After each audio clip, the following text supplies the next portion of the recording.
How to add Sam's Club card to Apple Wallet. It's pretty simple and a quick process, so let's get started with the video. You need to start by heading over to your application Pass2 Wallet. If you do not have it, then install it from the App Store. Once you're in the home page of Pass2 Wallet, click on this plus icon at the bottom right corner of the screen. And then click on Apply a Pass Template.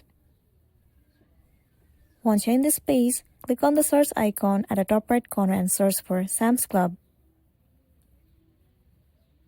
Tons of different Sam's Club cards will be available to you. Search for the specific one and then click on it.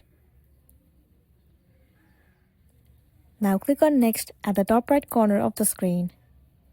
Tap on Done at the top right corner.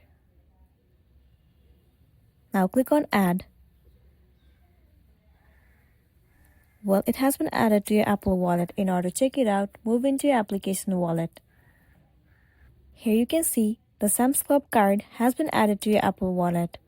So that's a wrap for this video. If this video helped you, give it a like and check out our next tutorial. Thank you.